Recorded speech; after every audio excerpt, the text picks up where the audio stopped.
good afternoon, everybody. Welcome along to the latest instalment of our Wednesday afternoon or Wednesday morning, indeed, depending on where you are, drop-in sessions.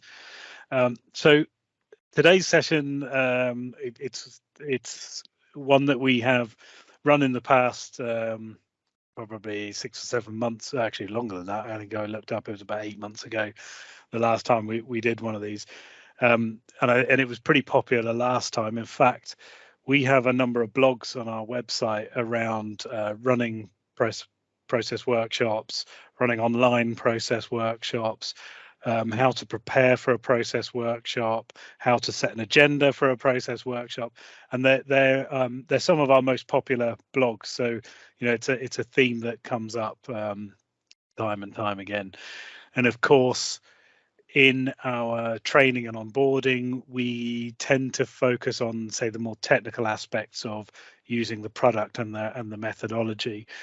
So in this session, this is a sort of relatively high level view of actually why we do it, and then how do you sort of put together and run one process workshop, obviously specifically using Skore. So starting with the why, I suppose before I don't jump into the why, is there anyone here who doesn't do process workshops or has never done a process workshop, or doesn't think that they're of any use? I think as a project manager, I don't do as many of them as I take advantage of other people running them, perhaps. but you've been involved in them, so that's quite indeed brilliant. Or indeed may even be scheduling them or initiating them without actually doing them. So why would we run a process workshop? I suppose before I sort of reveal my answers, I mean, why would we do one? Why would you be doing a process workshop?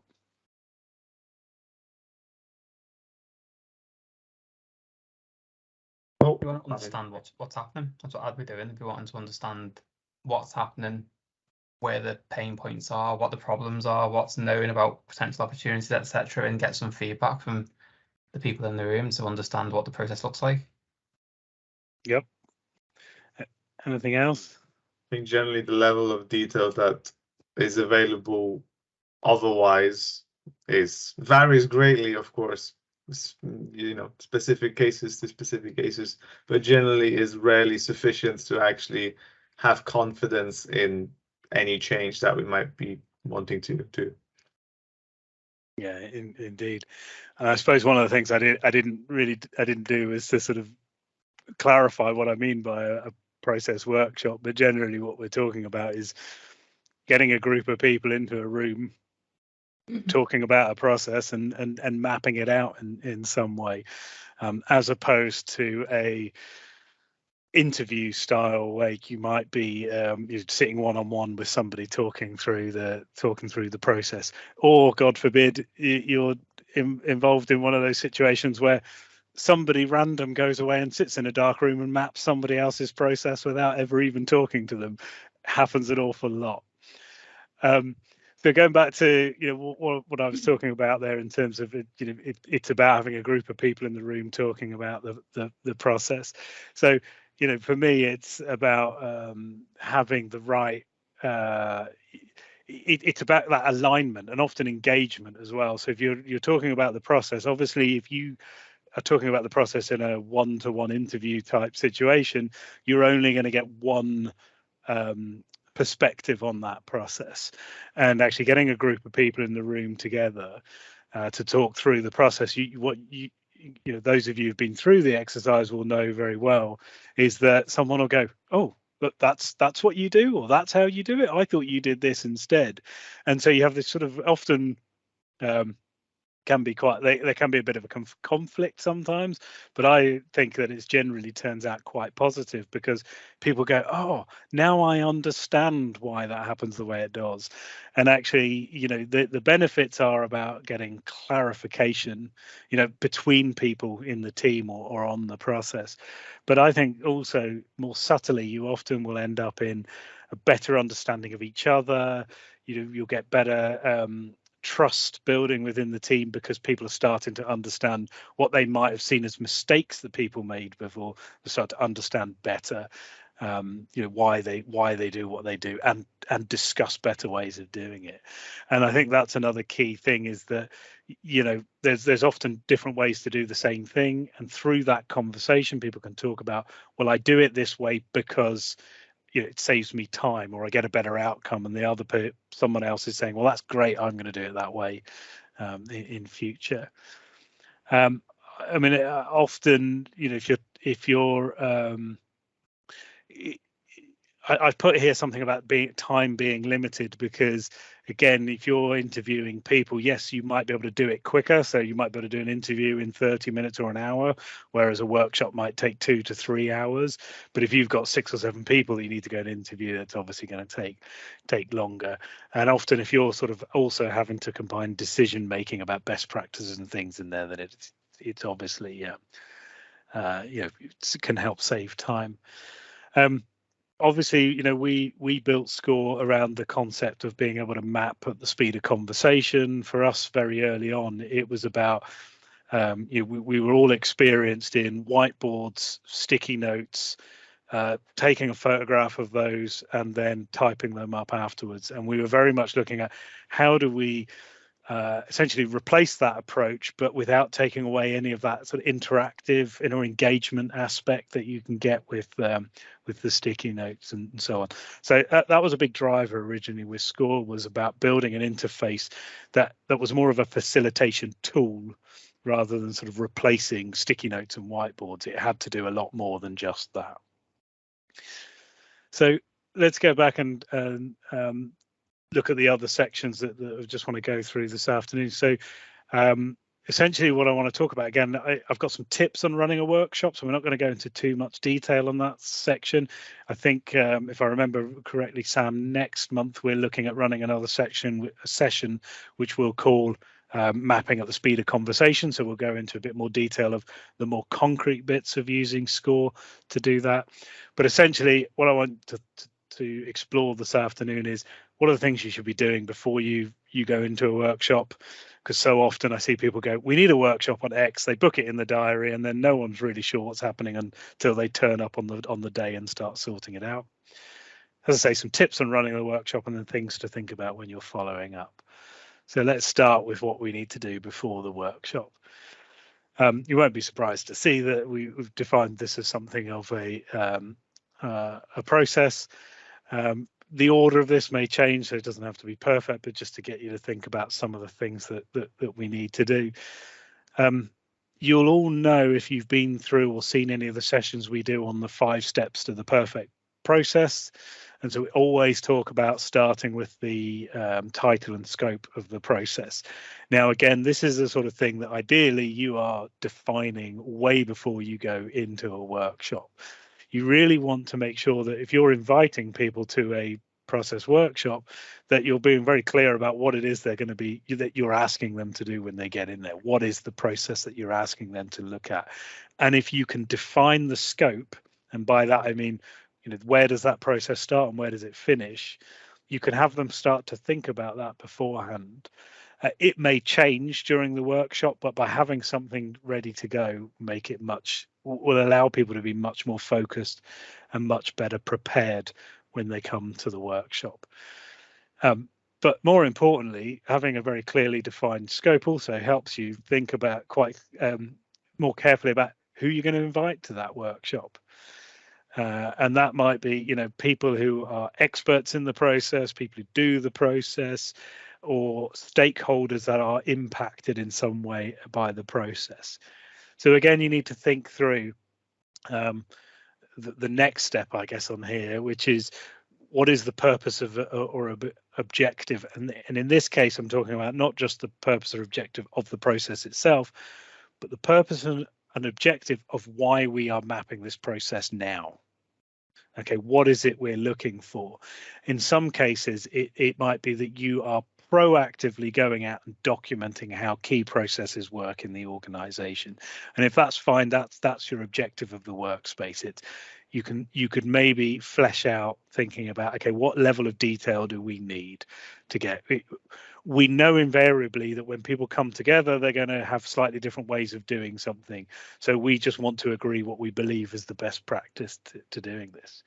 But often you're actually in a workshop mapping processes because you are looking to do some sort of specific initiative. It could be some sort of automation program, or you are implementing some sort of system. We've seen situations in the past where an organization has started doing it because they're losing money in a particular area of the business and they don't know enough about why that's happening. So some sort of investigation or I can't think of the word I'm looking for. It's try problem solving or root cause analysis, that sort of thing. So you want to be quite clear about what the purpose of this you're doing this exercise today, because that will help people focus in the workshop.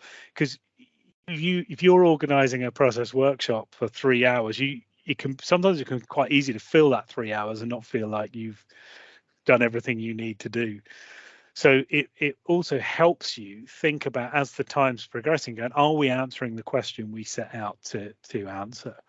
Now, one of the things example I've seen is where we're looking to gather business requirements, maybe to go out and look at the market for potential systems. So you haven't yet selected a system. You're thinking about what sort of system might make this work easier. And what will invariably happen is lots of great conversations about how you can just improve the process as it is. And that as good as they are, they can take up a lot of time. So you want to capture that information, but at the same time, you want to keep bringing people back to what it is you're looking for. What are the key business requirements that we need for this process? Another thing, again, this is maybe telling people to suck eggs, if the phrase makes sense. But this has happened to me on more than one occasion. If you're going to be using Skore as a facilitation tool in this workshop and presenting it to people, you need to make sure the equipment is there and it works. So if it's you're going to a physical location, a meeting room, and you're presenting over a screen or a projector, make sure the room has got a screen or a projector in it, and make sure you either go the day before or early enough before the workshop to go and make sure that it works. Because as I said, this has happened to me more than one occasion. You turn up, you plug everything in, and then guess what? The screen doesn't work with a Mac computer, or you don't have the right adapter, or the projector's broken or something like that. And then if you've got people's precious time and you're spending 20-30 minutes trying to fix a technical issue, it's just a waste of everybody's time, and it's frustrating. Equally though, if you're running this remote and you're running it over Teams or Zoom or Google Meet or whatever, we at Skore, we tend to use Zoom more than any other platform. But I've gone and worked with clients where they are a Google Meet house, and that's what everyone uses, and they don't use anything else. And so it's really worth spending a bit of time just getting familiar with some of the tools. I like to be able to see everyone's faces. If you're asking people about the processes, you want to see whether people are engaged, or there's always somebody looking at Facebook or eBay or whatever. So again, make sure you're familiar with the technology. And once you've got all of that, you've done all that, you should then, by that point, know where it's going to take place, when it is, and who you're inviting, to go ahead and invite them. Provide them any information you can beforehand. Okay, any thoughts or questions or suggestions on that before I move on? Hopefully you're all really, really well organized, and this is stuff you do all the time.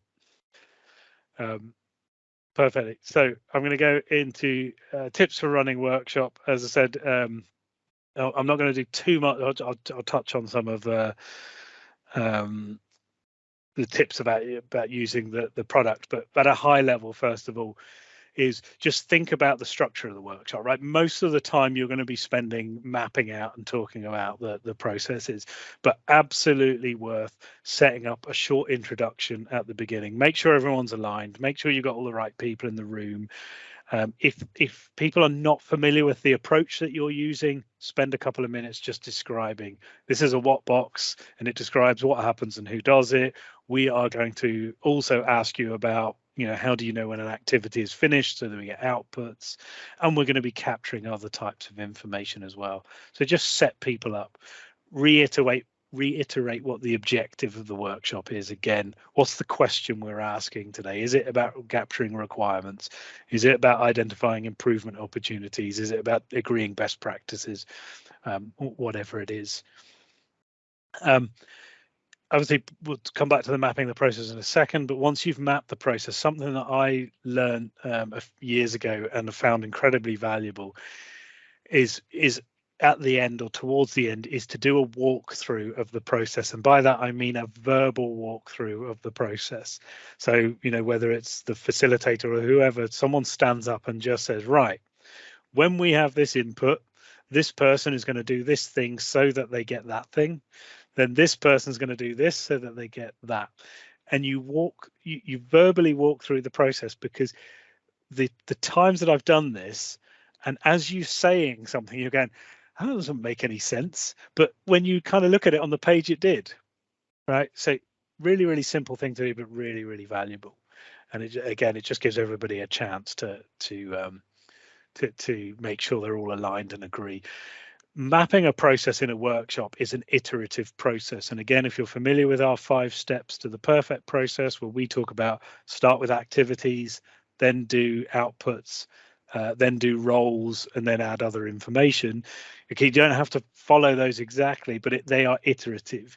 So you do the activities and then you come back again. And each time you iterate through defining that process, somebody in the room will go, yeah, of course, and we missed out this thing, let's just go back and add that. So again, it's just another iteration.